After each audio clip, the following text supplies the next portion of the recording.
Shalom teman-teman, kembali berjumpa dengan saya pada malam hari ini untuk membaca firman Tuhan Yesus. Malam hari ini kita akan baca Korintus pasal 1 ayat 1 sampai 31. Mari kita dengarkan.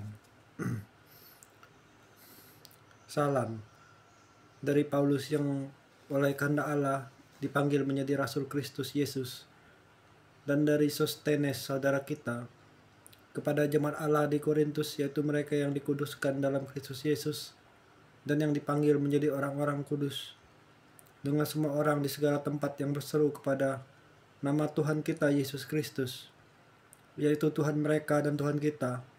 Kasih karunia dan damai sejahtera dari Allah Bapa kita dan dari Tuhan Yesus Kristus menyertai kamu.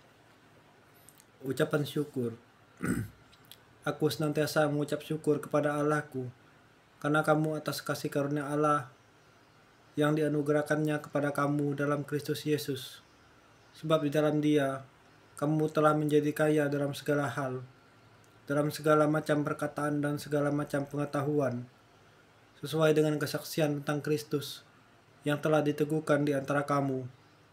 Demikianlah kamu tidak kekurangan dalam suatu karunia pun, sementara kamu menantikan pernyataan Tuhan Yesus kita, Yesus Kristus. Ia juga akan meneguhkan kamu sampai kepada kesudahannya, sehingga kamu tak bercacat pada hari Tuhan kita Yesus Kristus. Allah yang memanggil kamu kepada persekutuan dengan anaknya Yesus Kristus Tuhan kita adalah setia. Perpecahan dalam jemaat.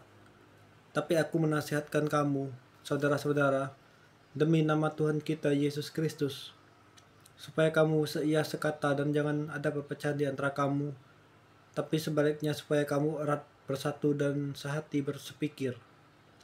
Sebab saudara-saudaraku, aku telah diberitahukan oleh seorang dari keluarga Chloe tentang kamu, bahwa ada perselisihan di antara kamu.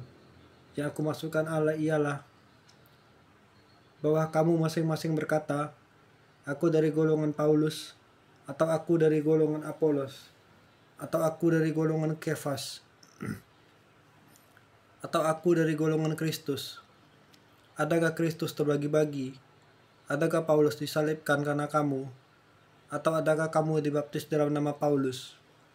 Aku mengucap syukur bahwa tidak ada seorang pun juga di antara kamu yang aku baptis selain Krispus dan Gaius, sehingga tidak ada orang yang dapat mengatakan bahwa kamu dibaptis dalam namaku. Juga keluarga Stefanus aku membaptisnya, kecuali mereka aku tidak tahu. Entah ada lagi orang yang aku baptis, sebab Kristus mengutus aku bukan untuk membaptis, tapi untuk memberitakan Injil, dan itu pun bukan dengan hikmat perkataan, supaya salib Kristus jangan menjadi sia-sia. Hikmat Allah dan hikmat manusia. Sebab pemberitaan tentang salib memang adalah kebodohan bagi mereka yang akan binasa, tapi bagi kita yang diselamatkan, pemberitaan itu adalah kekuatan Allah, karena ada tertulis, aku akan membinasakan hikmat orang-orang berhikmat dan kearifan orang-orang bijak akan kulenyapkan. Di manakah orang-orang yang berhikmat? Di manakah ahli-ahli Taurat? Di manakah pembantah dari dunia ini? Bukan karena Allah telah membuat hikmat dunia ini menjadi kebodohan. Oleh karena dunia dalam hikmat Allah tidak mengenal Allah, oleh hikmatnya maka Allah berkenan menyelamatkan mereka yang percaya oleh kebodohan pemberitaan Injil.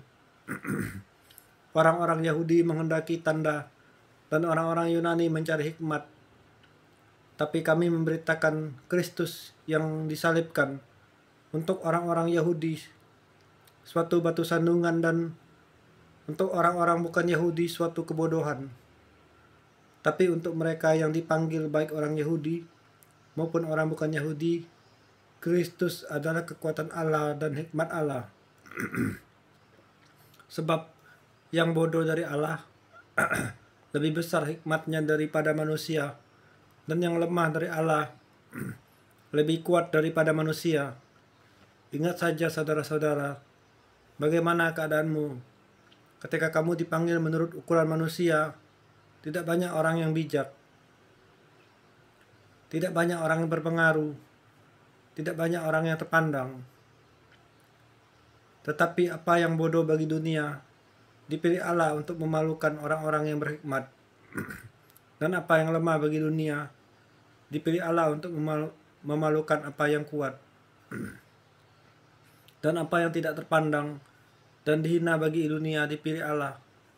Bahkan apa yang tidak berarti dipilih Allah untuk meniadakan apa yang berarti. Supaya jangan ada seorang manusia pun yang memegahkan diri di hadapan Allah. Tapi oleh Dia kamu berada dalam Kristus Yesus, yang oleh Allah telah menjadi hikmat bagi kita. Ia membenarkan dan menguduskan dan menebus kita. Karena itu seperti ada tertulis, barang siapa yang bermegah, hendaklah ia bermegah dalam Tuhan. Demikian pula ketika aku datang kepadamu, saudara-saudara, aku tidak datang dengan kata-kata yang indah atau dengan hikmat untuk menyampaikan kesaksian Allah kepada kamu, sebab aku telah memutuskan untuk tidak mengetahui apa-apa di antara kamu selain Yesus Kristus, yaitu Dia yang disalibkan. Aku juga telah datang kepadamu dalam kelemahan dan dengan sangat takut dan gentar. Baik perkataanku maupun pemberitaanku tidak kusampaikan dengan kata-kata hikmat yang meyakinkan, tapi dengan keyakinan akan kekuatan Roh, supaya iman kamu jangan bergantung pada hikmat manusia, tapi pada kekuatan Allah. Terima kasih Bapa yang di surga, Tuhan Yesus, telah mengizinkanku membaca firman-Mu pada malam hari ini. Semoga Tuhan Yesus bisa kurenungkan, kupahami benar-benar dalam hidupku. Dalam Bapa yang di surga, Tuhan Yesus, mengucap syukur dan berdoa.